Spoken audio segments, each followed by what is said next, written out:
Hello बच्चों। तो चलिए इस प्रश्न को पढ़ते हैं। यदि a बराबर x इस प्रकार हो कि x एक प्राकृतिक संख्या है, b बराबर समुच्चय x इस प्रकार हो कि x एक समप्राकृतिक संख्या है, c बराबर समुच्चय x इस प्रकार हो कि x एक विषम प्राकृतिक संख्या है, d बराबर समुच्चय x इस प्रकार हो कि x एक अभाज्य संख्या है, तो निम्नलिखित प्रत्येक को ज्ञात कीजिए c सर्वनिष्ठ d। तो यहाँ पे देखो हमें सी सर्वनिष्ठ डी का मान ज्ञात करना है। तो प्रश्न में आगे बढ़ने से पहले इस प्रश्न से संबंधित जो मुख्य उदाहरणा है उसकी हम चर्चा कर लेते हैं। तो देखो मुख्य उदाहरणा क्या हो जाएगी।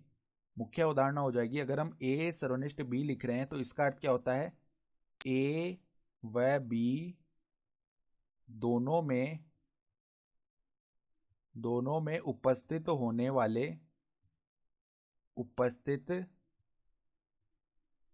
वाले अवयवों का समुच्चय, यानी जो ए में भी हो और बी में भी हो, ठीक है।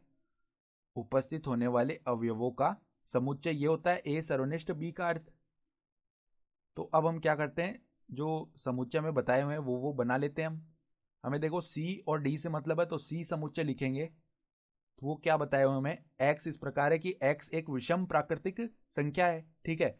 तो विषम प्राकृतिक संख्या कहां से, एक से शुरू होगी, फिर आएगा हमारे पास 3, फिर आएगा 5, फिर आएगा 7, तो इस प्रकार से आगे बढ़ती जाएंगी, ठीक है। और डी क्या है, एक अभाज्य संख्या है। तो अभाज्य संख्या देखो 2 से शुरू होगी, तो 2, 3, फिर 5 आएगा, फिर देखो 7 आ जाएगा, ठीक है। फिर क्या आ जाएगा हमारे पास में, 11 आ जाएगा, फिर 13 आ जाएगा। इस प्रकार से आगे बढ़ेंगी संख्याएं, ठीक है। तो हमें तो सी सर्वनिष्ठ डी निकालना है। तो सी सर्वनिष्ठ डी का अर्थ क्या हो गया, इसका अर्थ हो गया कि जो संख्या है वो क्या हो, एक विषम प्राकृतिक संख्या भी हो और एक अभाज्य संख्या भी हो, ठीक है।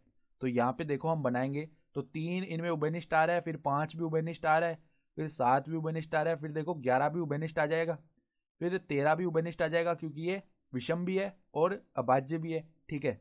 फिर हम आगे देखेंगे, तो यहाँ पे देखो 14 तो सम हो गया, फिर 15 भी मतलब अभाज्य नहीं रहा, फिर 16 भी कुछ ना कुछ मतलब सम हो गया, फिर 17 को देखेंगे तो 17 यहाँ से क्या है कि विषम भी है और अभाज्य भी है, ठीक है। तो इस प्रकार से संख्या आती जाएंगी आगे।